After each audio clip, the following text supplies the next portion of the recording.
Bueno, yo vengo esta mañana con una profunda motivación a hablarle a un sector que aprecio, que quiero y que valoro. A lo largo de mi vida profesional he tenido distintos contactos con el sector floricultor. Me tocó ver al doctor Solano pasar las duras y las maduras con esa revaluación del 2003 en adelante. Fue violenta. Y pensábamos en esas épocas en los instrumentos financieros, en las coberturas. Yo recuerdo largas jornadas que tuvimos en el BID, también en el marco del cuarto al lado, en la negociación del TLC. Tuve también contacto con el sector apoyando proyectos del Fondo Multilateral de Inversiones. Y por supuesto en mi época más reciente, como senador, tuve la oportunidad de visitar muchos de los cultivos que están presentes hoy aquí con ustedes. ¿Qué siento yo de este sector? Este sector tiene una historia muy poderosa y es que es un sector liderado esencialmente por mujeres cabeza de familia. Cuando uno va a los cultivos se encuentra con muchísimas historias y uno encuentra esa impronta de la mujer colombiana, de la mujer rural, de la mujer que está pensando en el ahorro familiar, en la educación de sus hijos. Y yo quiero decirle que sí hay un sector que ha contribuido en la sabana de Bogotá, por no mencionar otros sitios, son muchos más, pero sobre todo en la sabana de Bogotá, a generar un gran tejido social y a ser un preventor de violencia, es el sector de la floricultura. Por eso para mí estar hoy acá significa muchísimo. Y significa también porque yo veo en ese sector un motor de nuestro país. No solamente está en un rubro privilegiado de las exportaciones, sino que además, como ustedes bien lo dicen, es intensivo en mano de obra. El mayor generador de empleo por hectárea en el sector rural de Colombia.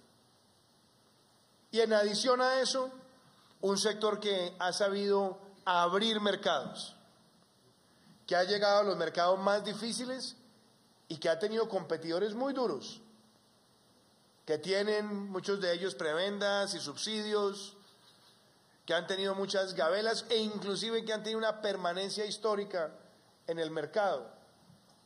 Porque no crea, es osado competirle como le ha competido de igual a igual la flor colombiana a Holanda en distintos mercados.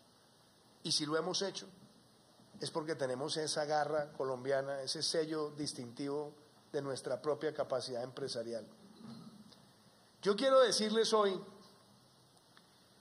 que para mí lo más importante a compartir es la visión de país que muchos de ustedes o la gran mayoría de ustedes me acompañó a divulgar en el territorio y que ya lleva 9 meses en la presidencia de la República. Fueron muchas las oportunidades donde yo les quise plantear a ustedes una visión de lo que debe ser Colombia. Y cuando uno aspira a la más alta magistratura de la nación, uno tiene que guardar siempre el principio de la coherencia y el de la congruencia, en hacer todo lo posible todos los días por materializar lo que se dijo a lo largo de una campaña tan larga y tan competida.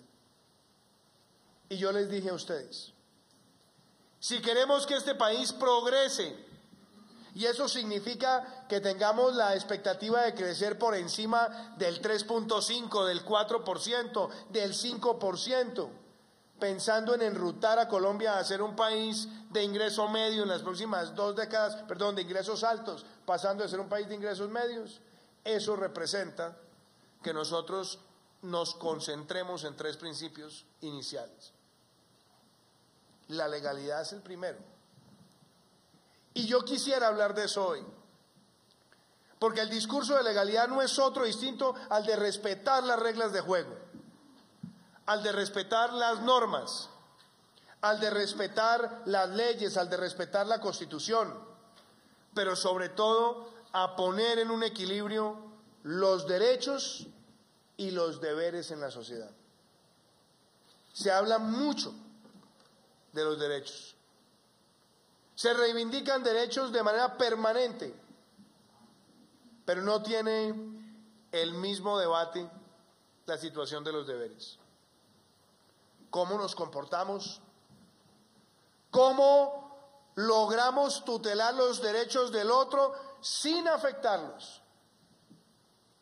Y por eso yo quiero hoy, en esta asamblea de Socolflores, hacer una primera reflexión sobre esto. Si nosotros queremos que las cosas cambien, no podemos seguir haciendo lo mismo y cometiendo los mismos errores del pasado. No puede ser que en la sociedad colombiana democrática, republicana, tengamos que buscar que los derechos se ejerzan privándole los derechos a otros. No puede ser que para que el Estado me escuche tenga que bloquear carreteras. No puede ser que para que el Estado me escuche tenga que anunciar paros. No puede ser que para que el Estado me escuche tenga que mostrar ímpetus violentos. Por eso yo desde el primer día de gobierno, como lo prometí en la campaña, empezamos a tener el diálogo fraterno con los ciudadanos. 25 talleres construyendo país hemos realizado y espero para el 7 de agosto del 2022 hacer 152, lo cual me daría medio año más de gobierno trabajando esos sábados, pero sin pasarnos el periodo, no me preocupe. Pero ese deseo de diálogo es para que todos los colombianos vayan, planteen sus ideas, para que la propuesta esté por encima de la protesta. Y eso es lo que nosotros hemos buscado en ese ejercicio. Y le hemos demostrado al país que somos conscientes que hay deudas históricas y brechas históricas, porque las hay, pero las enfrentamos con lo posible, con lo responsable, con lo cumplible, con lo escrutable. Y es en ese sentido que logramos, por ejemplo, teniendo además todo el ímpetu y la voluntad, reconocer lo que ocurría con la deuda con las universidades públicas del país y sentarnos con los estudiantes y con los rectores y conformar un acuerdo viable, posible y responsable que se puede monitorear en la ejecución.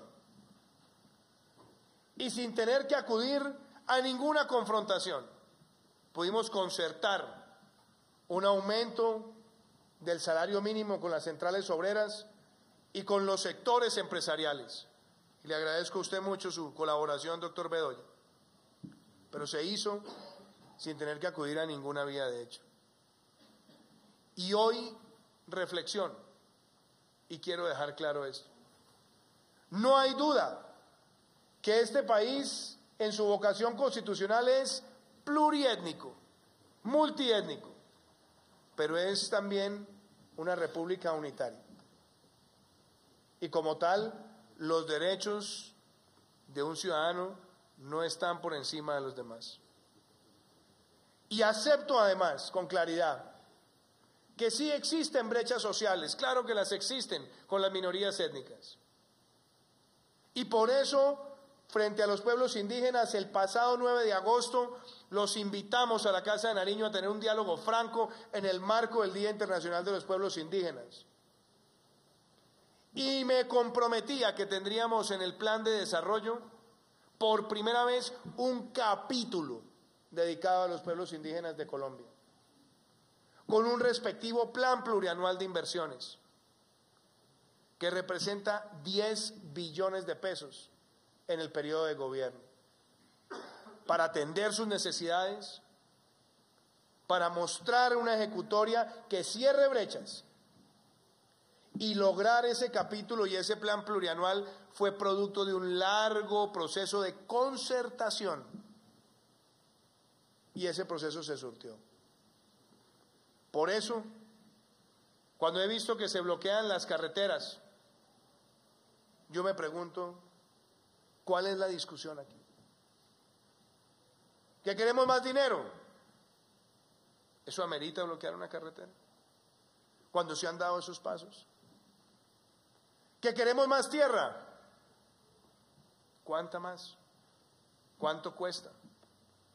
¿Tiene el Estado 4 billones de pesos para invertir más en tierra cuando hay 300.000 hectáreas en cabeza del CRIC para un poco más de 220.000 personas? 2 veces Bogotá en extensión territorial. ¿Cuánto es lo responsable? Porque la discusión se puede dar, pero para eso hay que bloquear la carretera. Yo creo que la reflexión que tenemos que hacer los colombianos es que cuando hay Estado y hay democracia, esas discusiones se pueden tener sin tener que someter a la población de 2 departamentos a afectaciones graves económicas y sociales. Y es cierto, nosotros hemos obrado con prudencia, porque no queremos bajo ninguna circunstancia generar una confrontación que deje heridos y que se preste además para ser manipulado políticamente. Hemos garantizado una vía alterna, difícil. Hemos tratado de habilitar los puentes aéreos, tratar de solucionar problemas de desabastecimiento, que no es fácil. Pero el mensaje que yo quiero decirles a ustedes es que este es el momento para elevarnos en la discusión y reconocer que por primera vez vamos a poder zanjar este tipo de dificultades como ya están en el plan de desarrollo ante los ojos del país para evaluar si se cumplen o no lo que está ahí. Pero no más los acuerdos impagables, inviables, inmaterializables. Y lo que yo quiero decirles es que esta no es la causa de un presidente, ni la tosudez, ni la vanidad, no. Este es un país que se tiene que parar firme para decir, no puede ser a través de las vías de hecho como se construya país en Colombia, apreciados amigos.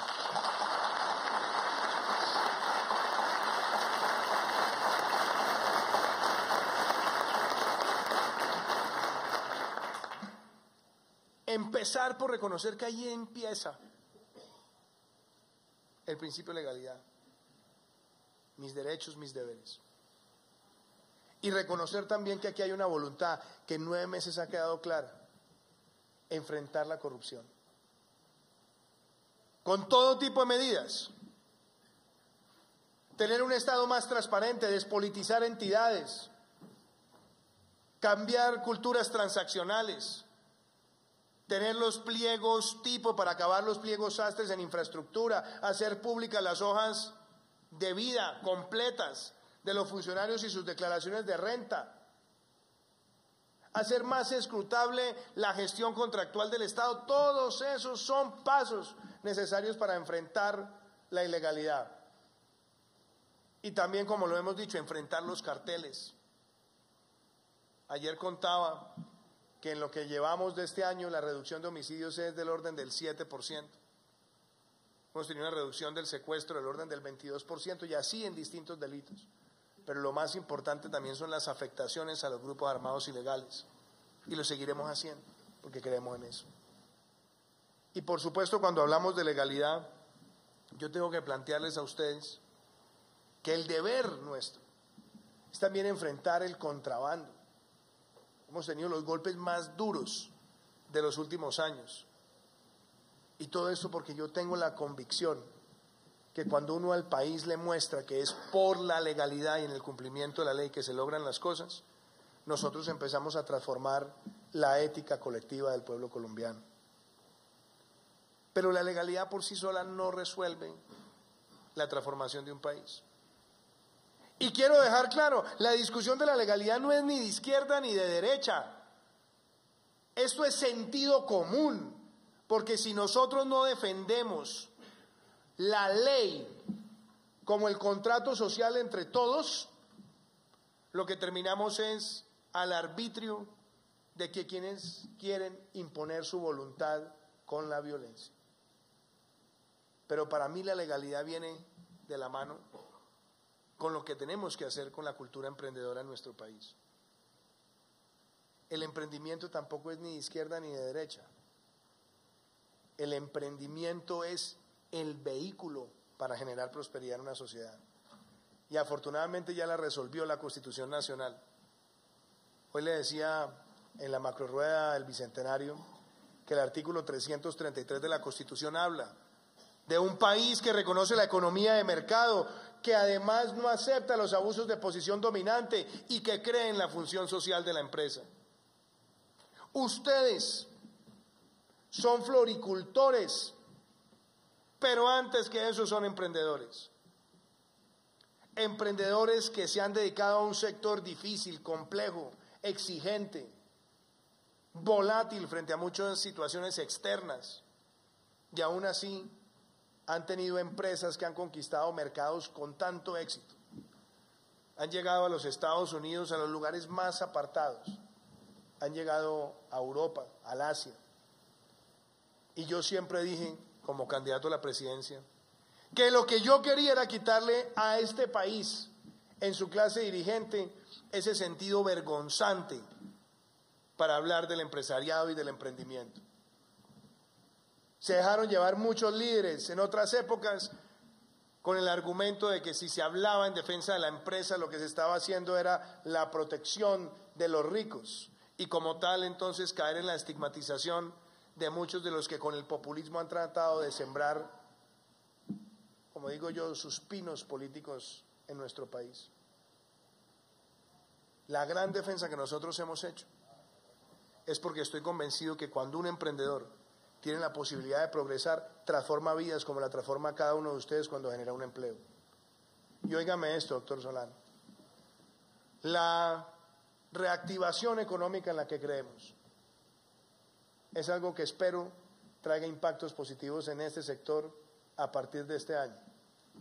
La reducción de la tasa nominal de renta, la deducción del 100% del IVA de bienes de capital, la eliminación gradual de la renta presuntiva, el descuento del ICA, son medidas que van a darle competitividad al sector privado colombiano.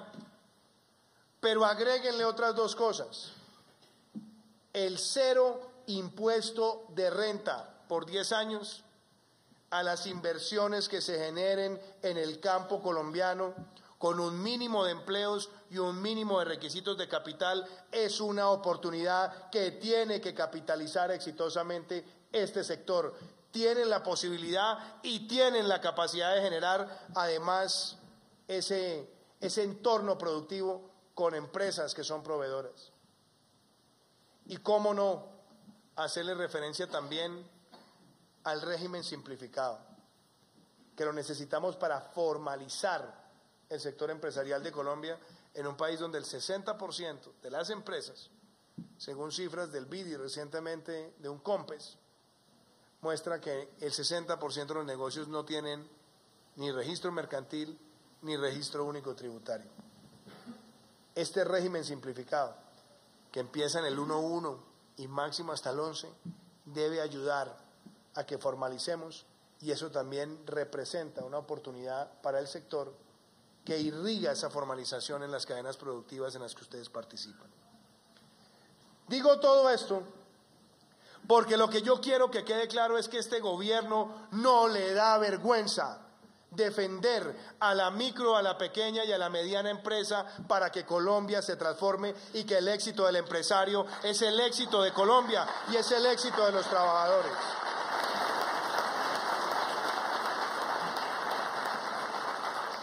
Y se los quiero plantear además, porque yo ya estoy viendo con optimismo las señales. Hay algunos que quieren dejar al país sumergido en su propio pesimismo, en su propio odio, en su propia diatriba. Allá ellos. Cuando hay bajeza, se reacciona con altura. Y la altura que tiene Colombia es la de ser un país de gente buena, de gente resiliente, de empresarios, de trabajadores. Y yo ya estoy viendo con muy buenas señales que vamos a tener un crecimiento este año por encima, ojalá, del 3,4, 3,5%. Yo ya estoy viendo cómo los indicadores de apetito inversionista están creciendo, cómo las ventas están creciendo, cómo adicionalmente estamos viendo llegar inversionistas de otros países en temas tan importantes como ciencia, tecnología, innovación, agroindustria, piscicultura, infraestructura. Y celebro además que en el mes de febrero las exportaciones, doctor Solano, hayan crecido un 20% para este sector. Y yo sé que usted me va a decir que ahí está San Valentín en la mitad, pero no crea que de pronto este San Valentín versus otros San Valentines muestra que vamos por un buen camino también. Entonces el mensaje es que no nos podemos dejar quedar en el discurso de los que quieren meternos en el embudo de la protesta. Yo creo más en la propuesta. Y ese es el mensaje que el sector privado debe ayudarnos a dar todos los días. ¿Que hay dificultades? Sí. ¿Que hay deudas? También. ¿Que hay necesidades? Sin duda. Pero eso tiene que ser es con la propuesta y no con la protesta violenta. Yo respeto la protesta pacífica como un principio constitucional, pero creo más en un país donde todos discutimos nuestras propuestas para construir.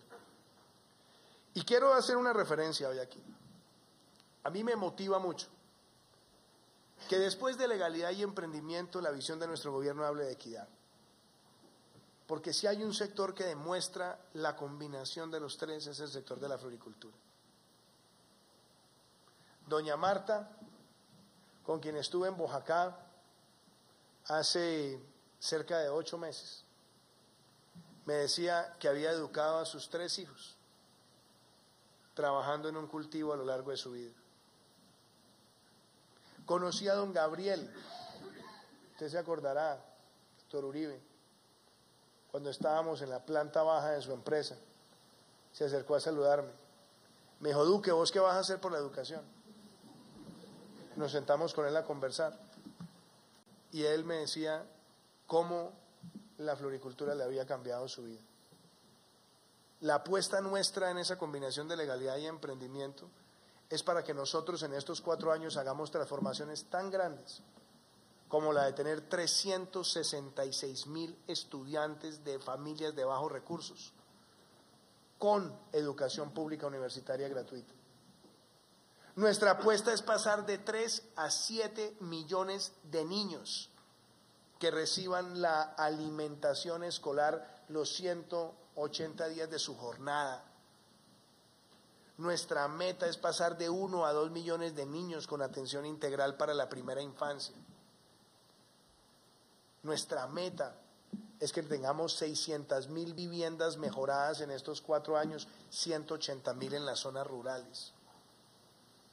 Nuestra meta es que en la zona rural de La Guajira, donde hay una cobertura tan solo del 4% de agua, lleguemos siquiera al 80% en el año 2022. Nuestra meta es que un país que tenía menos de 50 megas de energías renovables a agosto del año pasado, hoy les puedo decir que ya ha sido triplicada con los esfuerzos que hemos hecho sector público y sector privado, y esperamos llegar a 1.500 megas en el año 2022. Nuestra meta es que Colombia aproveche el centro de la cuarta revolución industrial en Medellín para que sectores como el de la inteligencia artificial o Internet de las cosas o blockchain haga que Colombia asuma ese liderazgo. Y nuestra meta es que este sector llegue a más lugares del mundo, exporte más, que aumente también el consumo interno, que tengamos mejores instrumentos de cobertura, doctor Solano, como usted lo plantea, y créame que asumo esa responsabilidad para trabajar con ustedes en tener esas coberturas con mayor profundidad y que les dé además mejor protección frente a los riesgos de volatilidad en los choques externos que se pueden dar.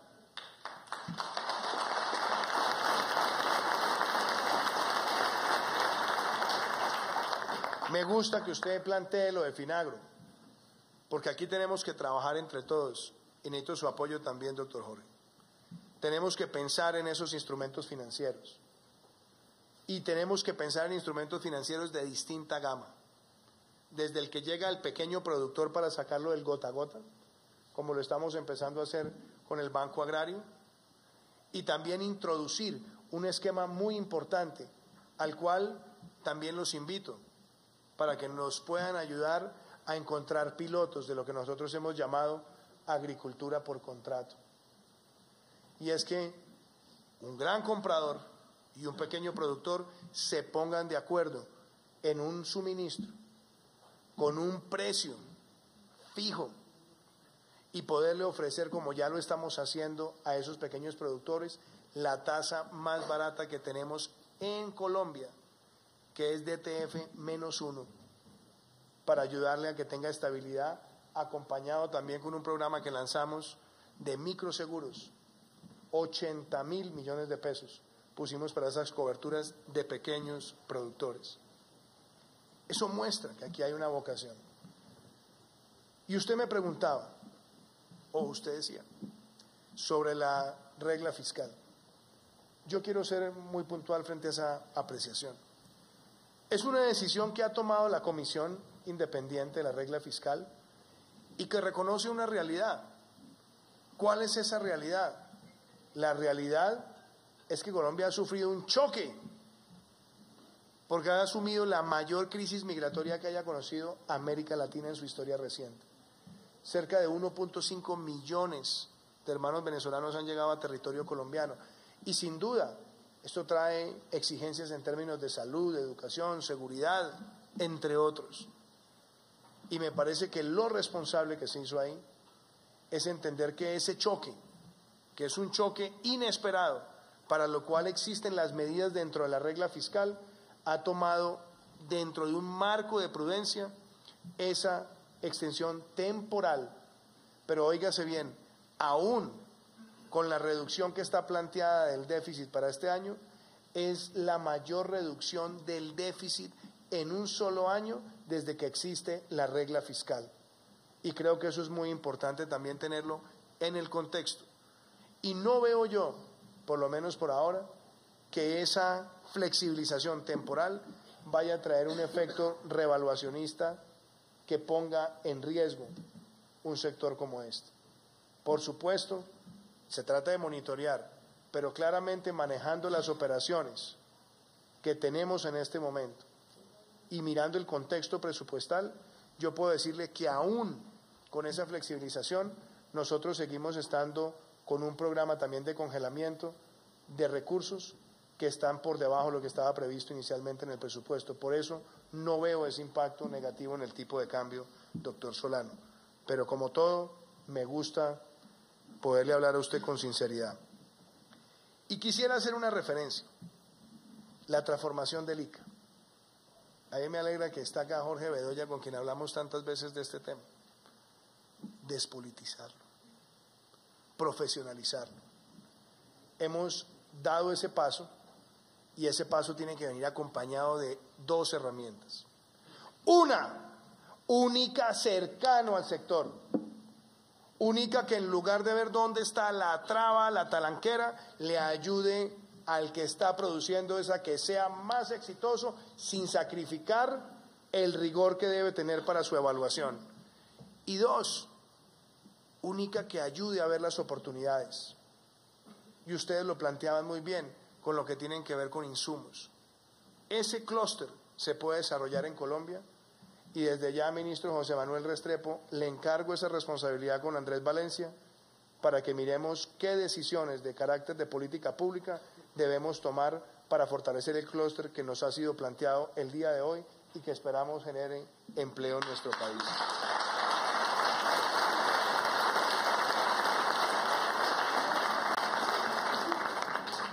Y usted plantea algo, doctor Solano, las devoluciones del IVA. Esa ha sido una gran dificultad histórica en nuestro país, no solamente de este sector. Y es que las devoluciones muchas veces están tomando más de 12, 13, 14 meses. Y obviamente quien está esperando la devolución empieza a sentir ese efecto en la caja. Yo quiero destacar algo que nosotros también presentamos en la ley de financiamiento y que fue liderado con mucha propiedad por el ministro Alberto Carrasquilla, y es la transformación de la DIAN. La DIAN tiene presencia territorial en tan solo 50 municipios del país. No sé cuántos sabían esa cifra. Lo otro, la DIAN necesita una transformación digital. La DIAN necesita acelerar la factura electrónica. Y el director Romero está haciendo lo correcto. Se está haciendo una transformación digital que yo espero el año entrante tenga muy avanzada la facturación electrónica y que tengamos en Colombia un efecto de recaudo como el que se presentó en México. Pero desde ya puedo decirles que este año va a haber una revolución en la forma del recaudo por eficiencia en la DIAN que va a superar los 12 billones de pesos. Uno de los más grandes esfuerzos que se haya hecho por parte de la institución a partir de mejorar su capacidad de fiscalización y el manejo de las bases de datos. Entonces, dicho eso, yo creo que nosotros también debemos exigirnos como gobierno y ver cómo podemos acelerar esas devoluciones de IVA para que no se conviertan en una carga para el desarrollo empresarial. Voy a incorporar esa solicitud, que además la he visto en distintos sectores, como una de las metas transformacionales también de nuestro gobierno, doctora Clara, ministro José Manuel, y yo espero que cuando ustedes me reciban el año entrante podamos también celebrar una reducción importante en el número de meses para hacer esas devoluciones.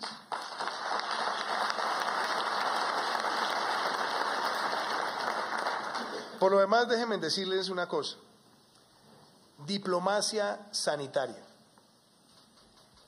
El INVIMA tiene que jugar de la mano con el Ministerio de Comercio. Le he pedido eso también al ministro José Manuel Restrepo. El INVIMA tiene que estar dedicado a ayudarnos a abrir mercados para nuestro país. Y eso implica que nosotros traigamos los mejores estándares y que esos estándares los podamos aplicar. Pero eso también significa estar en el terreno, estar con los gremios y poder nosotros en tiempo récord conseguir la culminación de los prerequisitos de muchos mercados. Ejemplo, a nosotros nos tomó casi 4 años llegar con el aguacate Hass a los Estados Unidos, quizás un poco más.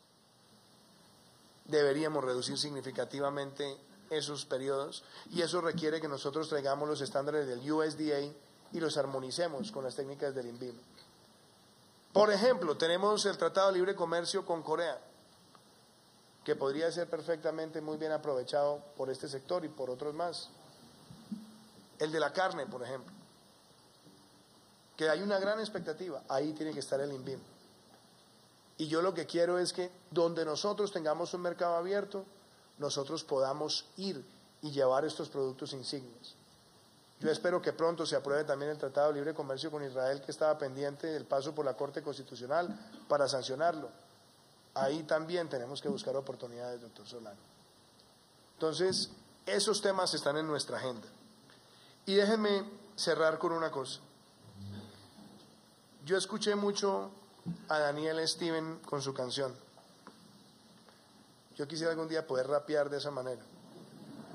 Yo iba tratando de acordarme de las frases. Porque cada una de las frases, no sé si todos se percataron, tenía un mensaje muy recurrente. La empresa. Y cómo la empresa me ayudó a transformar la vida. Yo a ustedes los veo con el sentido de lo que para mí debe ser el emprendimiento en nuestro país. Empresarios que piensan en que les vaya bien haciendo el bien. Empresas que no son solamente productoras de flores, sino al mismo tiempo generadoras de calidad de vida. El ministro Restrepo está próximo a sacar la reglamentación de las empresas B o empresas BIC, de beneficio e interés colectivo. No tienen que cambiar la razón societaria, simplemente es adquirir ese sello que le da a la empresa una distinción en la sociedad, y es que se puede construir empresa no solamente pensando en el balance financiero, sino en el balance a la sociedad. ¿Y qué más quisiera yo, doctor Solano, que de pronto el año entrante, cuando me reciban, ustedes también me tengan muchas de estas empresas y estos cultivos ya con ese sello de empresa BIC, que también los posiciona en el mercado internacional por su impacto en la mujer colombiana, en la mujer cabeza de familia, en muchos hogares vulnerables de nuestro país?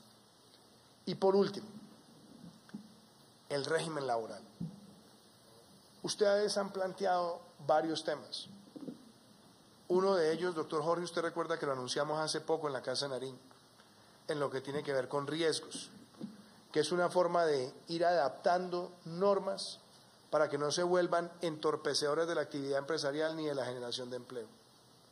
Y sí, la ministra Alicia Arango ha venido hablando con todo el tino para que nosotros podamos tener regímenes diferenciales para algunos sectores y para algunas regiones del país, pensando en la generación de empleo formal. Yo espero que podamos seguir avanzando en esa ruta, Vice Baena. Seguramente en el transcurso del Congreso ustedes hablarán de esas materias. Pero el mensaje para todos ustedes es: este es un gobierno que tiene una vocación, y es la de ser congruente y coherente en la defensa de la legalidad, en la defensa del emprendimiento y en la consolidación de la equidad. Mi gran invitación es a que todos los días nos pongamos la mano en el corazón y nosotros entendamos que hacer grandes cambios necesita grandes esfuerzos. El gran debate de América Latina no está entre la izquierda y la derecha, está entre los demagogos y los pedagogos. Los demagogos son los que siembran el odio, los que quieren todo el día exacerbar la protesta violenta, los que siempre quieren impregnarnos el negativismo, el derrotismo, el catastrofismo, y ya sabemos lo que ocurre en los regímenes demagógicos y lo tenemos muy cerca. Los pedagogos son los que son capaces de hablar de los esfuerzos que debemos hacer colectivamente para alcanzar nuestras metas. Los pedagogos son los que motivan a la sociedad a esforzarse con el emprendimiento, con la educación, con las capacidades propias, con el talento, para conseguir un peldaño más alto. Yo espero trabajar para estar siempre en esa categoría, porque estoy convencido que cuando se construye, como lo dije en la campaña, y no se destruye, el futuro es de todos. Estoy convencido que cuando se privilegian las soluciones, no son necesarias jamás las agresiones. Y estoy convencido que somos capaces de alcanzar mucho más con nuestras propuestas que con nuestras protestas. Muchísimas gracias.